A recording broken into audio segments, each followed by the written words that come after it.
Hi, this is my presentation for Stephen Graham's final, the video portion of it. I'm going to be discussing what recommendations I have for this class, especially since it's been online.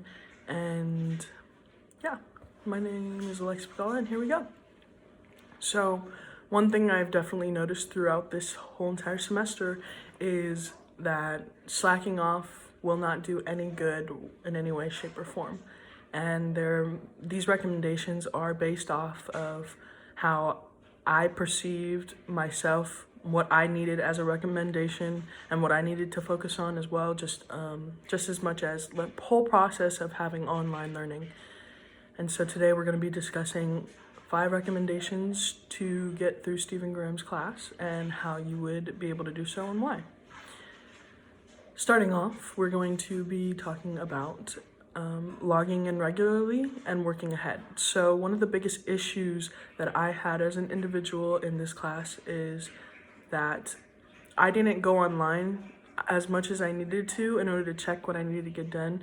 More than half of the time I would say, oh, okay, this is due today, or this is due this time during this week on a certain day. And I wouldn't look at it until the day of, which would end up getting me in very, very close calls with many of my assignments and essays and exams. And so logging in regularly can help you understand how much information you need for each assignment, how you're going to pertain yourself, or how it's going to pertain to the future projects or assignments that will be due in advance, and then how you will be able to work in everything into your own schedule so you're not rushing or procrastinating like I did. And then working ahead really helps. I did do this in 2 of my classes where I would see that the assignment was already posted, but it wasn't due until the following week or maybe in a few days. But what helped was getting those assignments done had me understand the coursework that we were working on in that assignment and how it would apply to the following assignments of the same or other classes. So, next recommendation. Managing your time well. In all my years as a student, I learned that procrastination, again, does make the situation worse. You're not physically required to go to class while you have online courses. And so in a lot of courses, they'll have Zoom calls, which weren't mandatory for any of my classes this year, and including this one. And though he did push for it, I never went, and there was a lot I was confused about and a lot that I didn't understand because I just didn't pay attention, or I wasn't able to or I just didn't want to go and do the work. But managing your time well and getting organized will help you understand what you're going to be doing in all of your assignments, and then it'll help you with focusing and not getting time away from that completing it, so then you can actually be able to get the assignment done. Within managing your time, you should be able to put away any distractions that you have. A big problem of mine is that I allowed myself to answer the phone, receive text calls, and say that I can get both of them done at the same time. But in reality, it's very hard to multitask when you have complicated work in front of you. And having a phone or an iPhone or TV as a distraction just doesn't do anything to benefit you in how you complete your assignments. So that was how to manage your time with limiting distractions and then not procrastinating. So our next topic will be on reading the materials for class. I know that sounds super silly, but one of the biggest things that I've noticed is that I had 2 English courses this year, and then I also had communications, and reading everything within those 3 classes was very I didn't want to do it. I was like, no, I'm going to put that off. And I did. I put it off, and then reading the materials just became very hard and very difficult to complete the assignments, especially when they had long readings, chapter paragraphs, notes. You need to take notes. It's really imperative that you do these things because your grade, you'll understand everything better. 1, 2, your grade will improve because you understand everything better, and you'll be able to answer the questions and answer the assignments with the best of your ability because you've been able to read the materials that are used for each assignment and for the whole class as a general. The notes that you take can help you remember certain questions and answers for quiz and test and exams results. It overall just helps with the whole entire process of the class. And then following along in the modules, that's also a part of reading the materials for the course, just because everything in the modules are for you and your benefit to be able to answer and do all the things the coursework provides. Following recommendation will be reviews, the peer reviews, discussions, and class meetings.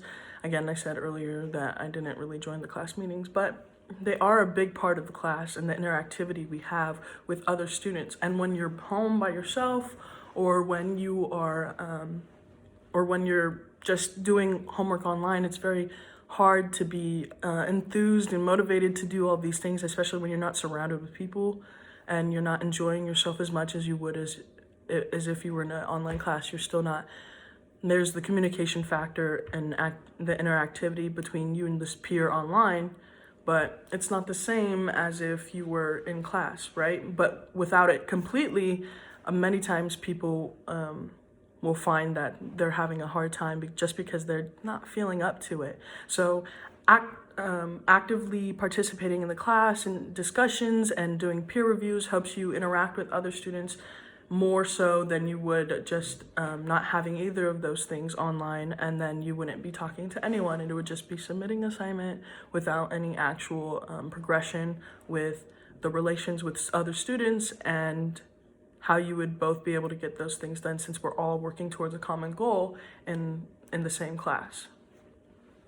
So that is the fourth recommendation, and my final recommendation is break times and speech prep. So I am stressing to get your work done and manage your time and fit everything into your schedule, but another important thing while having this class is to have break times. So everybody gets some sort of work done throughout the year for the semester, and a lot of times there's students who don't give themselves enough breaks, and then they're stressed and frustrated and tired, and without that break, they feel an overwhelming sense of like anxiety because they have to get this stuff done.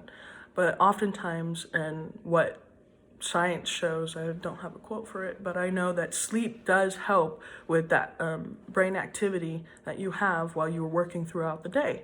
And if you don't have enough sleep, then you're not at your best, and you won't be able to give the best work or performance you have for whatever you're doing. But especially in our classes, we need to be able to sleep and have enough time to regenerate and recoup before we get going with our days again. So always try to fit break times into your schedule, and always try to understand that you're human and you need a break just as much as anybody else. My final portion of this recommendation would be to speak for the speech prep. Oftentimes people think that, oh yeah, no, I did this outline, so I got it down, but just like me, I didn't study or didn't practice as much as I should have, and I could have gotten better grades if I had properly prepped for my speeches. So when you're prepping for your speeches, just make sure you run through all the information you have to help with prepping your speech, such as going through the outline multiple times if you need to, making sure you understand that making sure that you can remember the citations that you were making in the presentation, and then just the way you practice and keep running through all the information you have can help you study and get through the speech that you eventually will end up having, so you can understand everything going on. And that is the conclusion of my presentation. I hope you enjoyed, and thank you.